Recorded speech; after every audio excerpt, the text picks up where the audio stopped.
Good afternoon and welcome to EMEA webinars, or good morning, good evening, wherever you are in the world. Today we are talking inflation, geopolitics and the macroeconomic outlook. Joining us today we have James Steele, Chief Precious Metals Analyst at HSBC, Rhona O'Connell, Head of Market Analysis, EMEA and Asia Regions at StoneX Financial Limited, and we have Suki Cooper, the Executive Director of Precious Metals Research at Standard Chartered. Before I hand over to our panelists, I'm just going to take you through a quick bit of housekeeping. If you do have any questions, we welcome any and all questions, whether you're live or watching this as a recorded webinar later on. If you are joining us live, please use the Q&A tab at the bottom of your screen or at the top of your screen, depending on which device or version you are using, and we will address questions towards the end of the webinar. Again, if this is a recorded version that you are watching, email ask@lbma.org.uk and we will make sure that those questions get across to our panelists. So with that, I hand over to our first panelist of the day, and that is Suki Cooper. So Suki, whenever you're ready. Thank you, Taylor, and good morning, good afternoon, good evening to everyone who's joining us. Thank you for joining us on the day after a highly anticipated Fed meeting. And you could be forgiven for thinking that it wasn't much of an eventful day given gold's price action.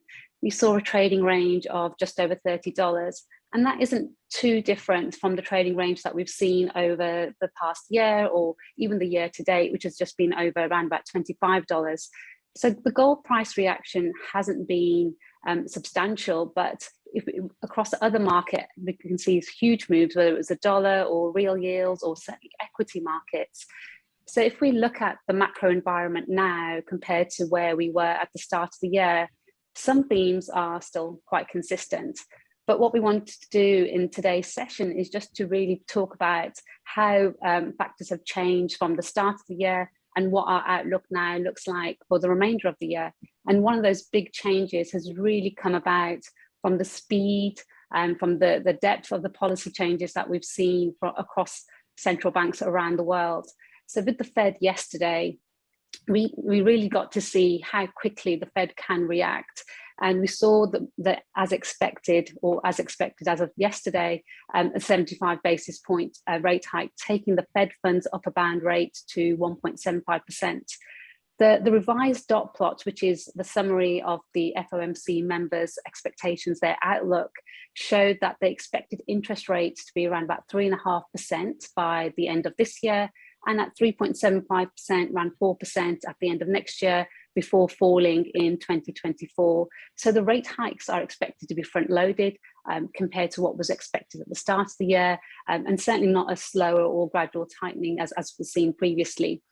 The FOMC had previously anticipated raising rates around about 50 basis points, but the inflation data that we saw last week, the upside surprise and the upside move in inflation expectations, meant that they were led to increase rates by 75 basis points. And it's also been indicated now that we could see rate hikes between 50 or 75 basis points in the next couple of meetings. So what we saw yesterday was really a strong move towards a focus on inflation, and we're seeing this around the world.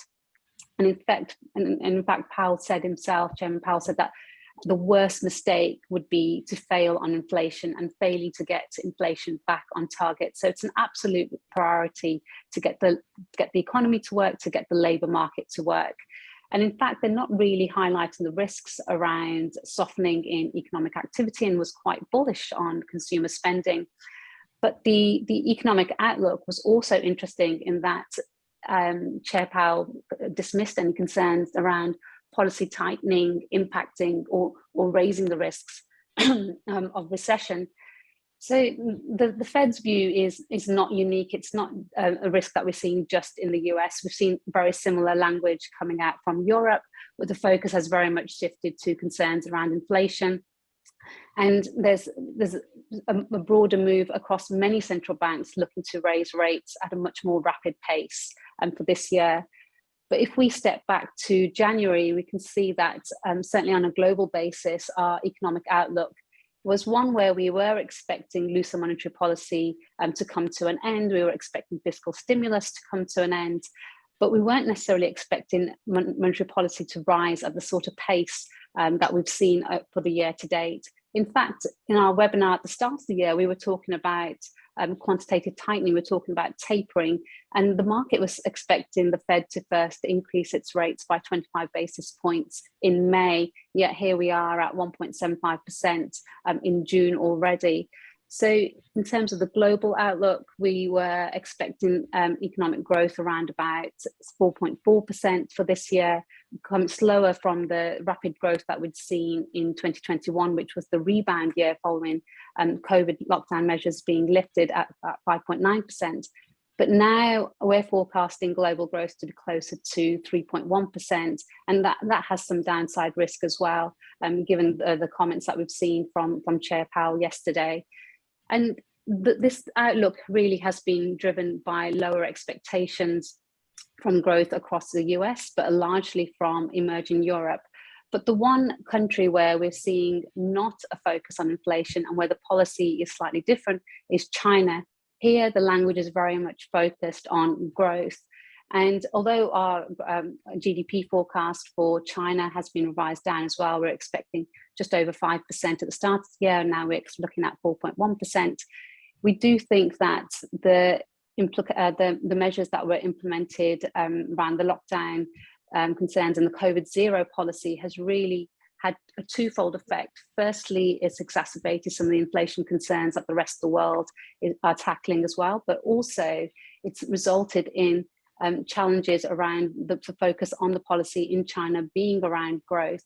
So the data that we've seen for April so far shows that, yes, there was a significant drop in activity, and there was a drop in retail interest, but in May, there was a sigh of relief almost as we started to see an improvement in economic activity. It was still subdued, but there was starting to see something of a move higher. So the real change at the start of this year has been the more substantial focus on inflation, which we will talk about more a little bit later on. But if I think about what were the key drivers for the complex, for the precious metals for this year, it was really around central banks' policy, around Fed and other central banks starting to tighten rates. That still remains a key driver going out into the next 6 months.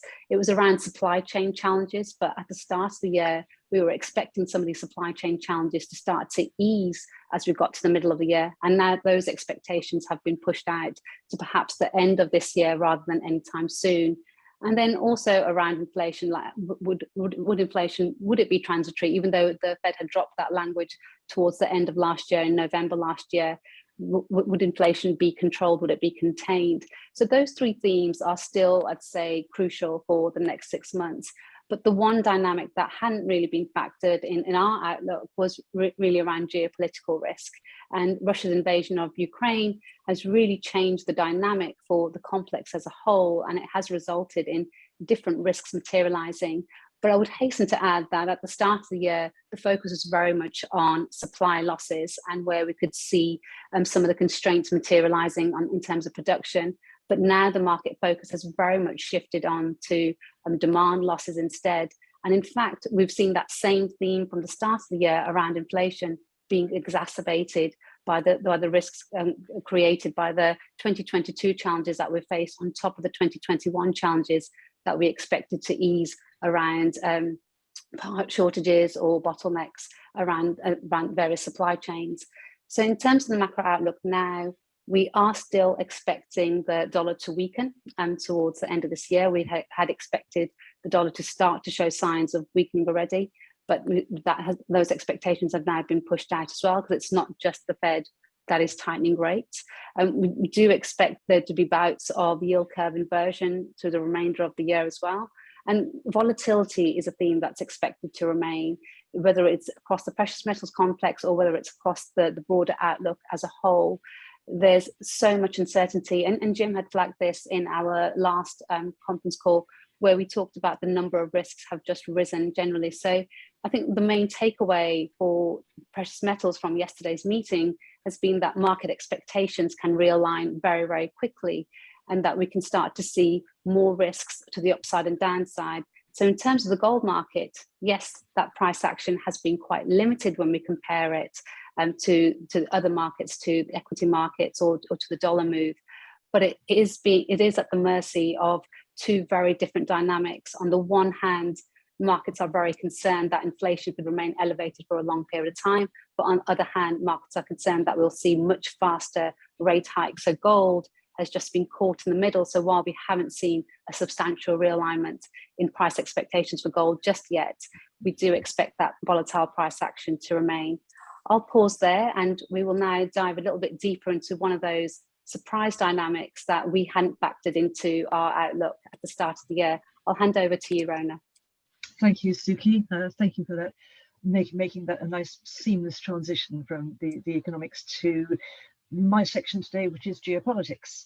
I'm going to look back, obviously, but I'm also going to look back 40 odd years, because there is a key differential here between the impact of geopolitical strains in the mid-70s and the late 70s into 1980, 81, and what that did to the gold price, and what's happening now.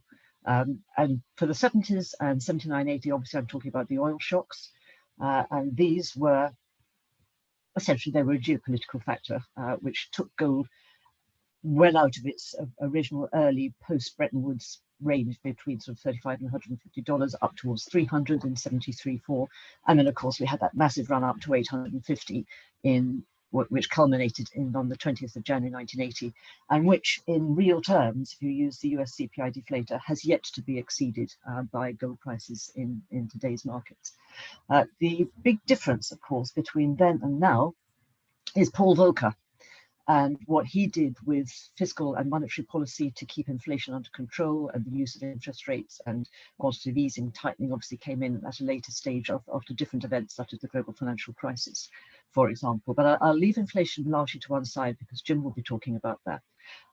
And what I want to look at, as Suki said, that the big geopolitical change has been Ukraine. And that does, by definition, it feeds into other elements. There's not only the international tensions between the two countries and how that rolls out around the rest of the world, but the dislocation of supply chains, which is not just food. Now, it is important to bear in mind that Russia and Ukraine, in normal circumstances, between them, supply something like 30% of the world's wheat. But what is not necessarily talked about quite so much, which to some extent affects the platinum group metals markets more than it does gold and to some extent silver, is the fact that Ukraine is normally responsible for 50% of the world's neon supply and over 90% of the high-grade neon that's required in the United States. And neon is a critical component of the laser engraving of semiconductor chips. So whereas it did start to look a few months ago as if the supply chain disruptions in Southeast Asia was starting to be modified a little bit, we've now got this additional exacerbatory effect with respect to the Ukraine and Russian war. Now, moving on from that, it does all basically revolve around this, to be fair. Not quite all of it, but mostly. What we've now got is a secondary reaction within Europe, and this obviously revolves around gas sanctions and crude sanctions. As far as crude is concerned, it looks as if quite a lot of the material that would otherwise have been coming into Europe from Russia is now going into India and China. So Europe remains starved of material, but then it would because of the sanctions to a very large extent. And similarly, we've got problems with the gas. Now, what has happened here is that there was a degree of tension developing between different European nations with respect to what we were going to do over sanctions for oil or for gas, and particularly with Hungary, which is so dependent on Russia. It's now more or less been worked out, so that the tensions have to some extent, they've been dissipated. And it looks as if we will have more or less full sanctions rolling in by the end of 2022, although Hungary has been basically given a stay of execution, if you like, and moving through to the end towards 2023. We have to hope, of course, that everything has been sorted out by that stage, but the legacy will be a long one. There's no doubt about that at all. So the question that would probably be on some people's lips about this would be, why isn't the gold price higher? You can answer that by saying if it weren't for the Ukraine and Russia, the gold price might actually be lower. But essentially what we do have here is a degree of political risk management, not a huge amount, but some. And to put some numbers around that, for example, when the Russians invaded Ukraine, which is the 24th, 25th of February, the global holdings in exchange traded products, as recorded by the World Gold Council, stood at 3,651 tons. And by the 22nd of April, which is when they peaked, so that's basically just the first 2 months of the hostilities, they rose by 7% almost, or 238 tons, for a net dollar inflow of 13 billion. And by far and away the largest countries in terms of movement, it wasn't the United States, it was Germany and the United Kingdom, which gives a flavour of how we were looking very much towards Eastern Europe, and there was a degree of hedging investment against that risk. As far as the CFTC was concerned, and here I'm talking about the money managers figures, so you're talking about hedge funds and to a degree some speculators as well, they to a large extent went the other way. Yes, there was a certain amount of addition of gold into the CFTC net speculative positioning at the end of February, but it didn't really last very long, which to some extent is what you'd expect, because it's a more fluid market, if you like, and there was profit-taking opportunities which were seized upon, and the outright long in those 8 weeks was actually at its peak at the start of March, and then it sort of fluctuated thereafter. So we've got good solid physical investment in the ETPs until the end of April, fluid movement amongst the speculators.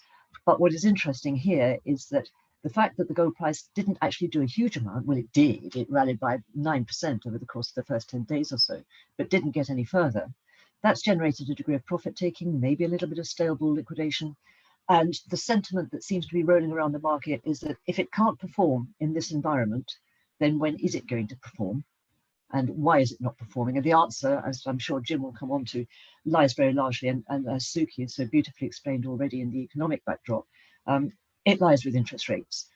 Now, the irony there is that the vast majority of the major central banks' interest rates, when expressed in real terms, they're in negative territory, and they're going to stay that way for a while, although Chair Powell did say yesterday that if they get up to the 3 to 4% range that they're looking at for the Fed funds Fed funds target rate next year, then that will bring a lot of the United States yield curve in real terms into positive territory.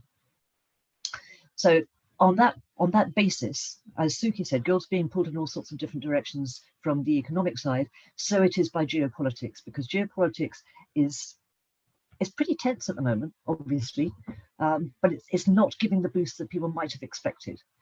Just looking elsewhere as far as geopolitics are concerned, looking back to what we had been thinking about at the start of the year, US-China relations have obviously taken a bit of a back seat, although we did notice at the end of last week, start of this week, that President Biden is thinking about revoking some of the tariffs that President Trump imposed, but not, I would note, on aluminium and steel. He's looking much more at smaller consumer goods, and it seemed to be part of an effort to try and improve the US trade position as much as anything else. And the other area, obviously, we've still had some disagreement within OPEC Plus itself, although that seems to be moving along really quite sweetly at the moment. And similarly, there does appear to be a warming of relations in a good way with respect to the United States and the UAE, because they had been different opinions about what to do with respect to UAE oil supplies, and it does look as if there's a degree of cooperation there. So I guess that what I'm coming down to is that we've got this awful position in Ukraine, and to some extent it's generated a mollification amongst the other countries in the world, who basically are sort of coming together and trying to ease whatever tensions there may be between themselves in an effort to try and make sure that overall geopolitical tensions are kept under control. The one other thing here would be what central banks are doing. I've taken a look at the IMF numbers. They're up to date pretty much as far as April. There's not a lot amount due in May. And there's been a small amount of buying from 8 countries over the first four months of the year. Small amount of selling from 9 countries over the first 9 months, although Kazakhstan and Uzbekistan are now starting to rebuild what little that they let out in the earlier parts of this year. But what is interesting is that the numbers reported to the IMF by the Bank for International Settlements shows a substantial selling coming out of there. Don't know who is on behalf of whom. Could be one, could be many more. But there has been some metal coming out of them into the market from BIS, which has actually almost offset the buying that we saw in the ETPs in February to April, although the time horizons were different. So geopolitics, I think, probably neutral as far as gold is concerned at the moment. And on that note, I will hand over to Jim.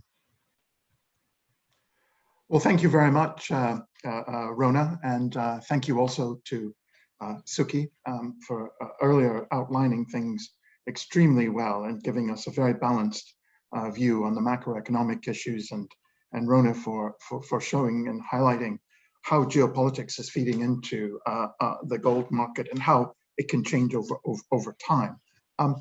I thought before we delve into where we think inflation is going and the immediate impact or not on gold, I thought we would just look at maybe a bit in historical terms. And I'm very happy that Rhona mentioned what was going on 40 years ago, because if we go even a little further back, 45 years ago and a little longer than that, the strong increases in inflation in the 1970s after gold was cut loose from the constraints of Bretton Woods, there was a very strong relationship between gold and inflation. And that carried on into the 1980s when under the Volcker regime, of course, interest rates went up, inflation came down, worldwide monetary policies were, to one degree or another, were adopted, and gold moderated. But maybe just a word or two on what inflation means for gold. And, you know, I think that a lot of people think, and I'm sure Suki and Rhona would agree with me, that because you're a precious metals analyst, you're necessarily always bullish, or you're necessarily always positive on the precious metals. And I'm a great proponent of gold and a great believer in it. But it's important to mention that I think as far as inflation is going, if you look at it on a long-term historical basis, gold is an imperfect hedge to inflation. I'm not saying that it's not a hedge to inflation or that it doesn't work in all circumstances, but it's a rather imperfect hedge. And the academic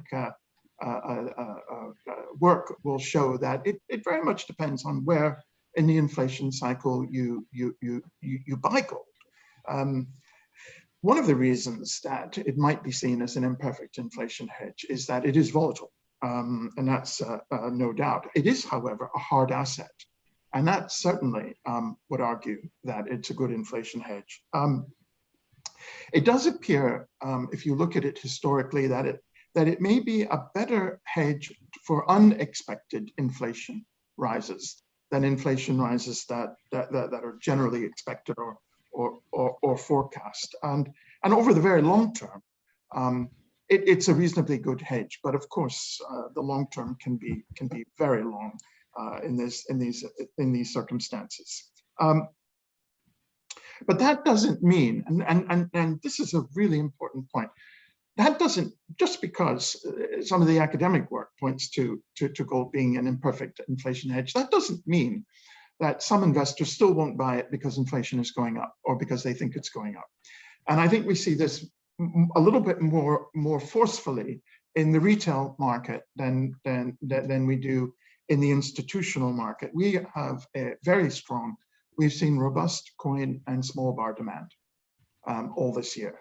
And I think it's quite logical. The person that buys a small bar and a gold coin is closer to inflation, realizes when he goes to the petrol station and to the shops that inflation is rising, whereas the institutional managers may be taking more of a line from the academic work, from what the central banks are saying, et cetera, who until relatively recently were a little bit more benign on the inflation front than others. So I think that's a really interesting dichotomy. And as Rhona pointed out, the strong institutional buying this year did not appear to be predicated on inflation, but was off of the Ukraine invasion, which has had inflationary components to it and indirectly, but it was the invasion itself rather than the rise in inflation.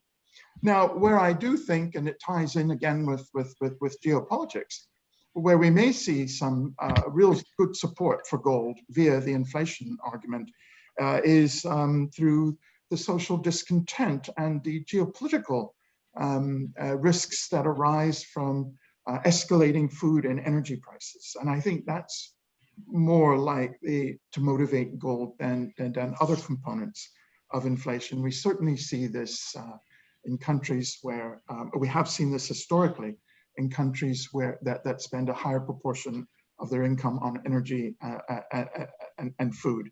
During previous food spikes, going back about a decade, or a little less than a decade now because of drought, we saw social discontent in places right across Asia, and that tended to support the gold market. So I think the rise in food and energy may be a bit double-sided. It may promote inflation, but it may also weaken economic activity, in which case the jewelry market could suffer. So I suppose I should take a minute here and just outline our views on inflation. Our forecast from our US economist, Ryan Wang, is for 8.6% for this year and for 5% next year. So how are we to judge this as far as gold is concerned? Well, as Rhona, I think, had put her finger on it, it depends on how interest rates are going to go. And the Fed have made it clear that they are going to continue to raise rates. We are looking for further rate increases, as I'm sure many other forecasters are as well. So what comes down to, I think, will be the credibility not only of the Fed, but of other central banks in combating inflation. And if investors, particularly on the institutional side, and perhaps at ease isn't quite the word we should use in these circumstances, but if they have confidence that the Fed is going to tackle inflation, even if it's not going to turn on a dime, then that in itself is going to limit gold rallies. And I think that's an important thing to say. You know, when I first looked at the gold market, when my hair was more the color of gold than platinum that it is now, I would see inflation would go up and the gold market would go down. Or inflation would go down and the gold market would go up. And I would think, this doesn't make much, being straight out of university pretty much, I thought, this doesn't make sense. But then I realized gold does not react to inflation. It reacts to the anticipated monetary response to inflation. And if there's confidence that central banks are going to hold the line here, then that's going to moderate how high the gold market can go in these circumstances. And I think that's an important thing to remember going forward. Now, certainly the Fed can only cope with demand issues. And there was a very good article in the Financial Times this morning by Robert Armstrong that likened Fed policy to a bit of a sledgehammer rather than a scalpel. And, you know, we're going to lower demand across the board. And this isn't just the Fed, it's any central bank, and to combat inflation. But that won't solve supply issues. So we may still, and there was an excellent article in The Economist pull-out in The Economist a couple of weeks ago about how high food prices could continue to go. So we have to be aware that gold may be more sensitive to certain types of inflation than others. It also, I think, is important to maybe throw in quickly that silver, platinum, and palladium have a strong industrial base, and higher inflation and higher rates to combat that, if it slows economic activity and getting, you know, to things like what Rhona said about neon being produced in the Ukraine, microchips and auto production, that could have an adverse effect on the underlying demand there, which will eventually sort of is already weighing on those prices, I think. So I think that's important to note about. I'm not saying that gold is not a good inflation hedge. I'm saying it's an imperfect inflation hedge, and you have to watch where gold is going to fit in this broader argument, and particularly how it's going to impact central bank policies. If central banks are on the ball, even if, as Rhona said, they might have been a bit behind the curve earlier, or perhaps it was Suki that said that, then they have time to make up by further rate increases. And this, in comparison with fiscal policy, which is also being constrained, and is also going to have an impact on it, begins to calm inflation down as we get into next year. which we think it will on a moderately, it's still going to be relatively high, then this is, I think, going to have a constraining impact on how high the gold can go. And I think we're trying to keep to some semblance of a time frame. So I'm going to hand it back to Taylor, I think, and for a more general discussion. Is that right, Taylor? Yes, of course. I'm going to ask a first question that's come through from one of the attendees, and I'm going to pose that to you, Rhona. It's from Niels Christensen. So he'd like to know a little bit more about legacy impact of Russia's invasion of Ukraine and how it might affect the long-term geopolitical landscape in terms of a shift in globalization and whether that will lead to longer-term inflation pressures and support in gold. So, Rhona, if you have a response. Wouldn't we all like to know the answer to that one? I think to some extent it's at the risk of sounding banal, it's going to be a function of the actual outcome of the hostilities themselves, and to what extent certainly the Ukrainian farming sector, which at the moment is actually not being that badly hit, because on the other side of the country, it's getting the material out of the country that's the problem. But obviously there's going to be industrial problems within the eastern part of the country because of the way the infrastructure has been crumbling away. By the same token, if we look at the other side, we don't yet know, I'm not sure we ever really will know, the extent to which the Russian economy is being hit by the amount of expenditure that they're having to make, and to what extent they're having to dig into their reserves, and what the legacy of that is going to be. So I'm actually posing rather more questions than I'm answering, I'm afraid, but I think what the questioner was talking about, globalization, that's a perfectly valid point. And by definition, having to look in different directions to make up supplies and to change policies. And the auto sector is a classic case in point, in fact, just going back to the pandemic, and with the problems that are being sustained. The rate of change in terms of the production of electric vehicles has gone much faster than we would have thought at the start of this year. And the Ukraine situation has impinged on that to a degree, obviously, if I was talking about the semiconductor chips. So I wish I had a better answer for you, to be perfectly honest, but I think it's going to be, however long this war goes on for, the legacy is probably going to be twice as long as the war, I would have thought, as infrastructure gets rebuilt and relationships get reformed. And as you suggest, the globalization may well have peaked. Jim or Suki, I'm sure you have ideas on this one. Just to jump in quickly on that, Rhona, I'm thinking now about a paper written relatively recently after the Ukraine invasion, certainly, by Ken Rogoff at Harvard, who had written before, this time is it different this time? And he wrote, "Is the peace dividend over?" And his point was that the extraordinary gains in growth and low inflation and trade that have been achieved in the last 20, 30 years are in large part, or at least partly attributed to a reduction in geopolitical tensions and the end of the Cold War. And no one's saying that a new Cold War is back, or in that form that we saw it when I was young, but it is a more tense world, certainly, and geopolitical risks were rising even before Ukraine, although the Ukraine is certainly very, very large. And this sort of view generally was echoed by Ian Bremner and the Eurasia Group, who spoke about the shift in geopolitical, the thermometer higher, that was going to last for quite some time. And I mean, just to add in quickly, I would agree with you. It's not so much why isn't gold higher, but gold is higher than it would have been. I agree with you entirely, Rhona, without the invasion. If we were in absence of the invasion. Suki, I don't know if you want to add to that.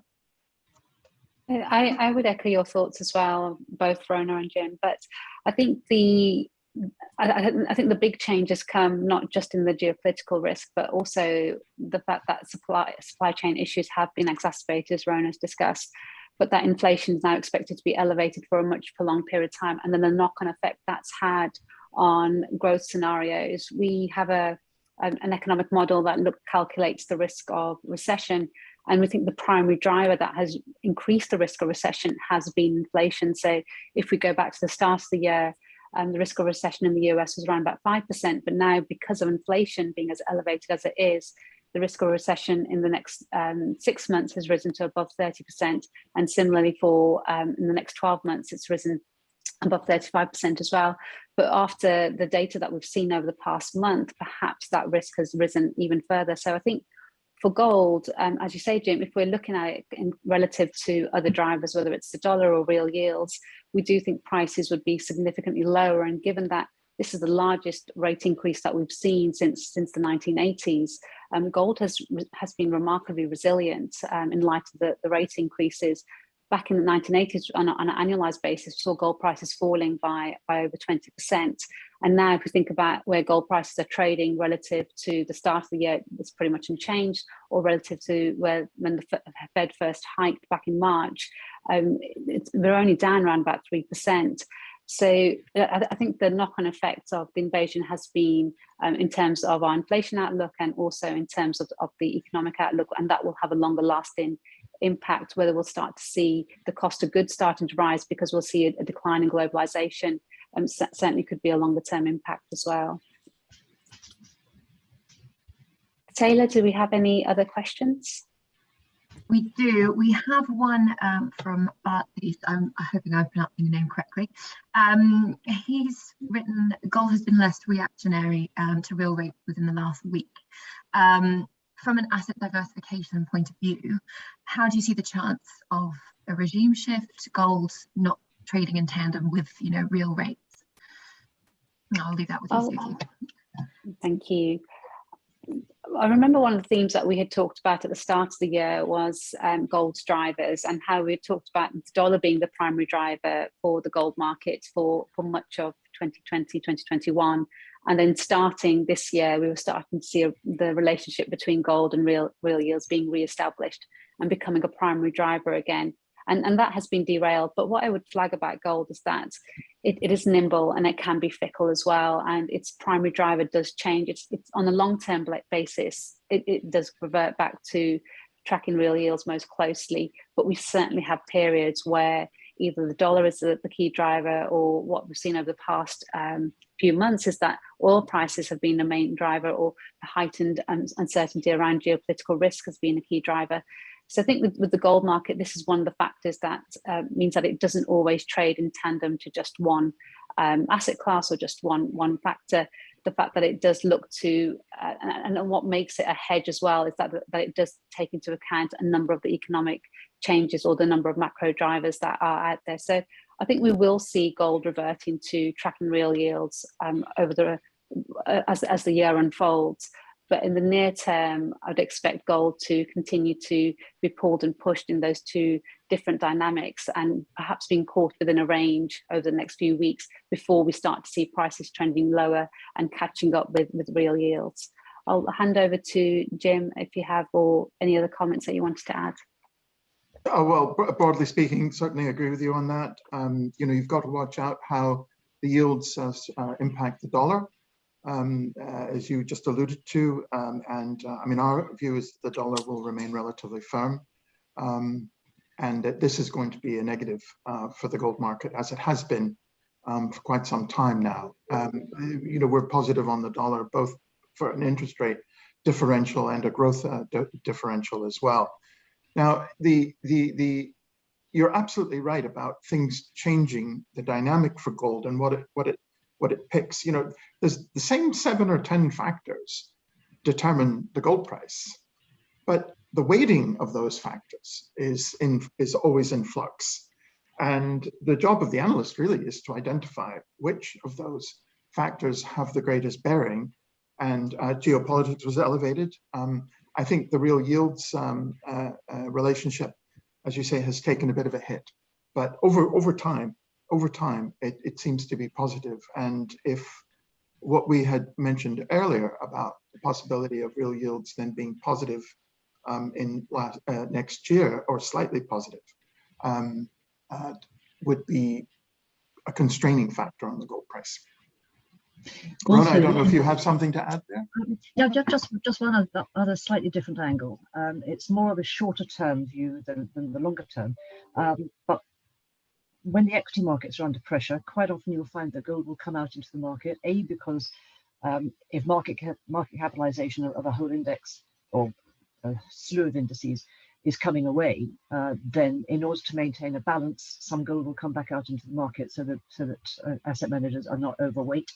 And also, particularly if you look at what's happened in the EU STOXX index recently, and for that matter, the S&P, there's been some pretty painful drops over the last 2, 3, 4 weeks or so. And I wouldn't be at all surprised if gold has been coming out into the market as it always does when there's an issue, particularly if there's a very steep issue with equity markets, because it's an insurance policy and it's liquid and it's used to raise liquidity, to raise cash. So the weakness of the equity markets, be it short term or long term, but particularly short term, can also impinge on gold to the negative. Very, very good point. Just to jump in quickly and reinforce that, because it is so important. I think that gold traditionally is a safe haven and is inversely correlated to paper assets, but in the hot blood of the sell-off, gold can also go down as some investors need to raise the liquidity. But it tends, and I don't have the arithmetic right in front of me, but I don't think it has even fallen as much as the equity markets have recently. So it's still, based on that, a relatively good safe haven. Yeah, yes, it is outperformed, yes. Excellent. And if we have time for just one final question before we wrap up the webinar, this attendee would like to know if you see gold prices holding out at current levels in this long-term tug of war, and what will break gold out either higher or lower, if you have an opinion on that. We believe that prices will start to trend lower towards the end of the year. And while we're seeing this tug of war at the moment, we think that ultimately the relationship with real yields will reestablish itself. But if we look at the correlation between gold and these various factors, the fact that we've seen some of these relationships start to weaken, if some of those relationships were reestablished, we'd see gold prices trading substantially lower than where they are at the moment. We've seen the dollar test levels that we haven't seen in 2 decades. We've seen real yields move up to levels that we haven't seen since pre-pandemic. Even equity markets have fallen to levels around the pandemic as well. So every other asset class has had much more of a knee-jerk reaction, whereas gold, or I'd say in terms of gold investors, at the moment, there's not an active interest to openly short gold significantly. Investors either perhaps want to be neutral or have a long position in gold just because of the heightened uncertainty that we're seeing. But given our forecast is for inflation to eventually start to come down, if we think about the drivers behind inflation, and Jim has talked about them as well in terms of some of the risks being around fiscal and tightening, around monetary tightening, some of the currency effects given the dollar's been strong, the commodity prices being elevated, whether it's agriculture prices or energy prices, and the supply chain bottlenecks. While the Fed can only have an impact on the demand side and monetary policy doesn't affect the supply side, we expect at least 3 to 4 of those variables to start to ease towards the end of this year. So we should start to see the impact of rising real rates having an impact on demand. And we think eventually we'll start to see inflation coming down, and we'll see some of that longer term interest in gold, or some of that uncertain interest in gold starting to dissipate, whereas others will want to continue to hold gold as a hedge within a portfolio. So we think that towards the end of the year, we'll start to see gold prices averaging 1750 in Q4.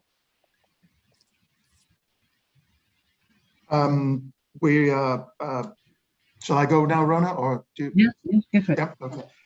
We also look for the gold market to weaken in the second half of the year. Our forecast is an average of $1,820 per ounce, which means that we're looking for the market to drop below 1,800 as we move through the second quarter.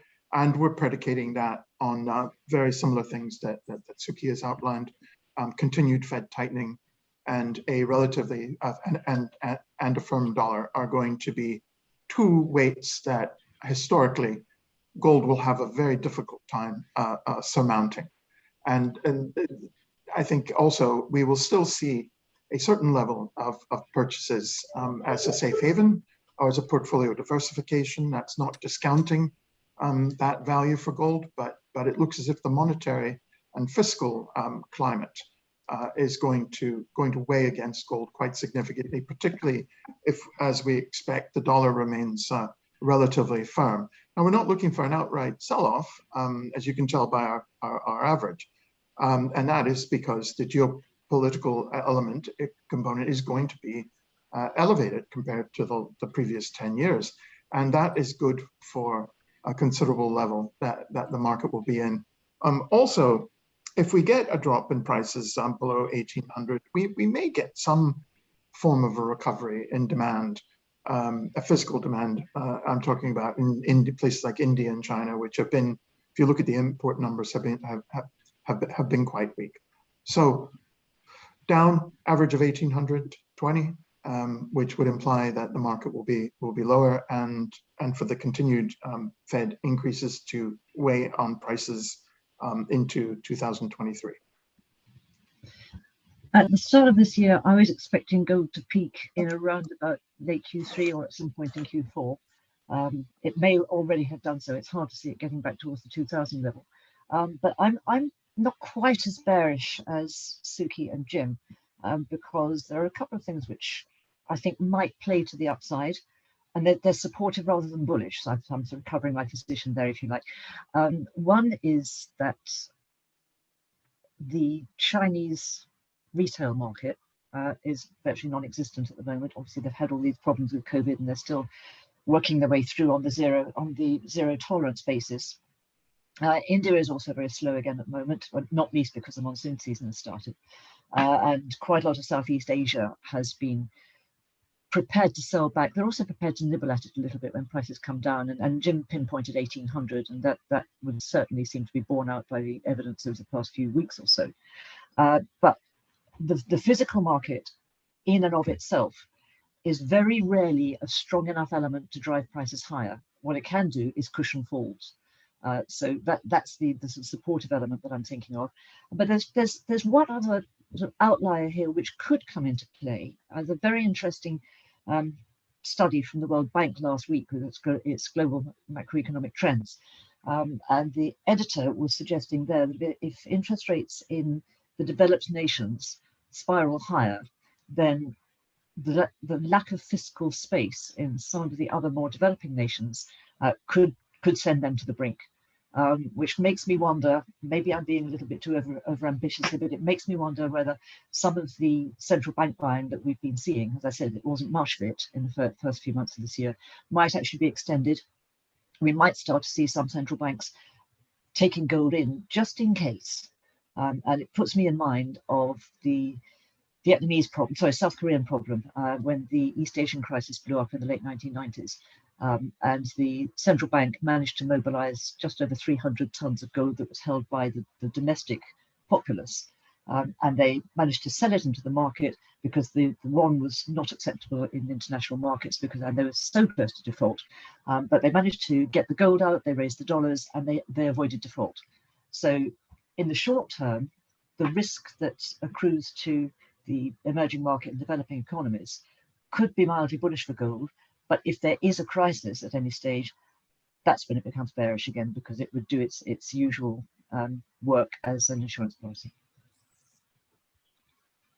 Rhona, just to jump in really quickly, it's an absolute pleasure having someone on the line who's a good student of gold history, and the Asian crisis is a fantastic example of the utility of gold for central banks, and we view central bank purchases as broadly supportive. And I agree on the physical demand. It has been weak into places like China and India, and if it can come back, it can certainly moderate any decline. Excellent. Well, I'm going to wrap things up there. Thank you very much, Rhona, Jim, and Suki for an excellent conversation. We've had a few comments come through that people have been very much enjoying your discussion. But that is the end of the discussion for today. If you do have any questions that come to you after the webinar, or if you are watching this as a recorded webinar, please do email us any questions at ask@lbma.org.uk. We'll send it across to Jim, Suki and Rhona. They are very good at getting back to any questions, so don't feel like any questions are too many. I'm sorry, Jim, Suki and Rhona, I'm volunteering you for this, but please do send those through to us. We do have some upcoming events. So on the 7th of July, we have the members' annual general meeting, followed by an in-person drinks reception at the LBMA office from 4:30 p.m. If you're not registered for either one, do get in touch with us so we can send you those details. Following our very well received training course last week, we've released some more dates.